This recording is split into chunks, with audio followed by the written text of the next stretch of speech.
Imagine this for a moment. You're drifting through deep space in a tiny ship. No planets, no stars, just an endless black ocean stretching in every direction. The Earth is so far behind you that it isn't even a memory of a light anymore. But ahead, one star glows faintly, small, distant, but calling to you. Proxima Centauri, our closest neighbour, just 4.24 light-years away. Just. That little word is the universe's cruel joke, because even though Proxima is the nearest star besides the Sun, it may be the one place we can never reach. Not in a century, not in 1,000 years. But today we're going to explore why the closest star might be permanently out of reach, and why that answer leads somewhere far stranger than you expect. The distance problem. So let's start simple. Distance. Proxima Centauri is about 40 trillion kilometers away. Here's the best way to picture that. If the Sun were a basketball sitting in New York City, Proxima would be another basketball in Los Angeles. And we're standing in New York holding a paper aeroplane.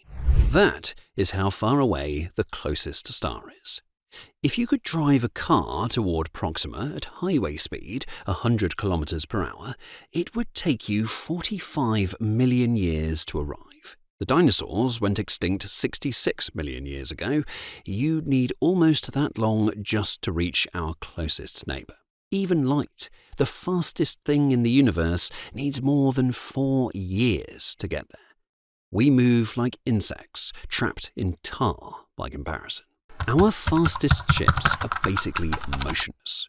So let's use our fastest machine. The Parker Solar Probe reaches around 700,000 kilometers per hour, fast enough to circle Earth 17 times in 1 hour. Now at that speed, a trip to Proxima Centauri would take around 6,600 years, and that assumes it can maintain top speed outside the Sun's gravity, which it can't.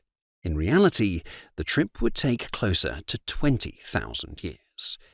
20,000 years. That's longer than every civilization humans have ever built combined. And that's assuming nothing breaks during 200 centuries wandering through deep space. Spoiler, everything would break. The generation ship gamble. So we imagine something bigger, a generation ship. A vessel so large and self-sustaining that people live entire lives inside it. They're born aboard it, they grow old aboard it, they die aboard it. Their descendants continue the journey. But here's the problem. We've never built anything that lasts more than a century without major repairs. But a generation ship must function for thousands of years. Air, water, food, radiation shielding, without failure. And then there's the human side. I mean, imagine being born on such a ship. You'll never see Earth. You'll never see the destination. Your entire universe is a metal corridor drifting through darkness. Would people stay sane? Would they maintain the mission? Or would the purpose fade into legend after a few generations? This isn't just an engineering challenge, it's a psychological one. The energy problem. Maybe we build a faster ship.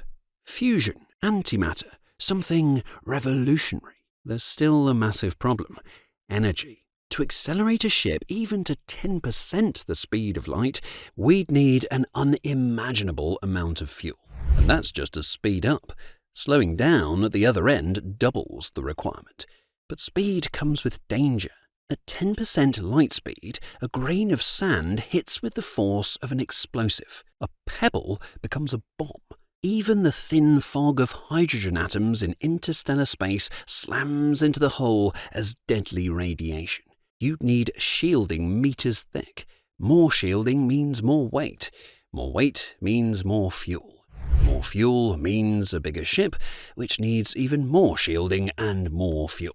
A vicious loop that physics just won't let us escape. time turns against us. And then, of course, there's time itself. If you travel fast enough, time slows down for you.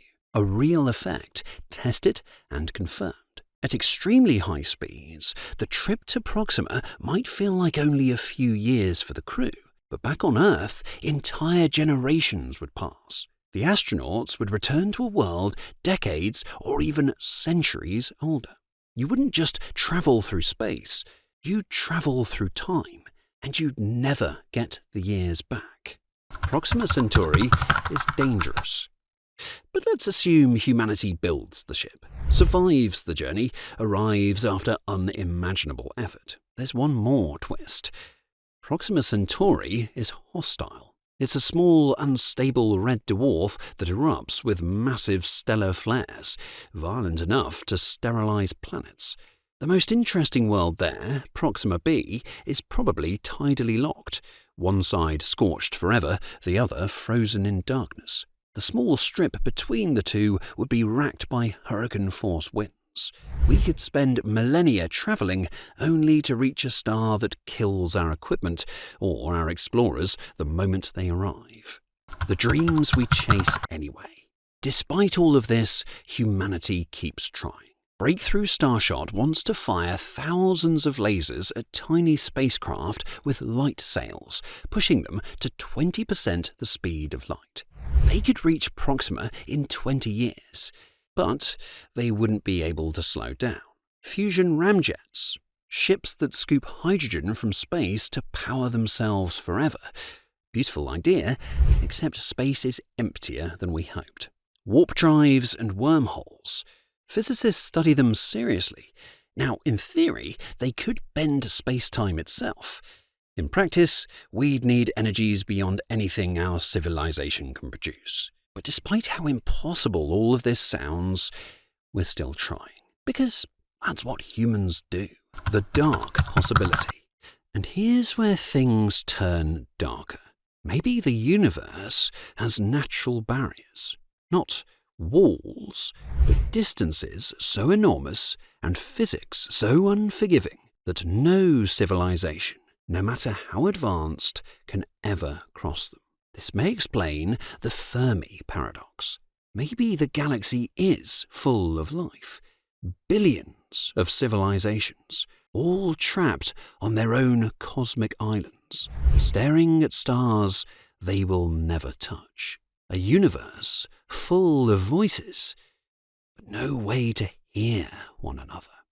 Why this still matters. So if the closest star is almost unreachable, why dream about it at all? Because humans have always dreamed past their limits. In 1903, experts said powered flight would take up to 1 million years. 9 weeks later, the Wright brothers flew. In 1920, newspapers mocked the idea of spaceflight because rockets would have nothing to push against. Half a century later, humans walked on the moon. Everything impossible remains impossible until someone decides it isn't. Maybe reaching Proxima requires new physics. Maybe it requires new kinds of beings, mind uploads, immortal machines, something beyond flesh and time. Or maybe one day our descendants will look back and say, they really thought 4 light years was far. The universe rewards the curious. It always has. The journey to the stars won't happen in our lifetime, maybe not in our children's, but every telescope we build, every question we ask, every dream we refuse to abandon brings us closer. And who knows? Maybe someone watching this video right now will solve the piece of the puzzle that makes it possible. Maybe that someone is you. If you enjoyed this journey, don't forget to like, subscribe, and let me know in the comments. Do you think humanity will ever reach another star? And if so, how? Until next time, keep looking up. The stars may be distant, but they're not going anywhere, and neither are we.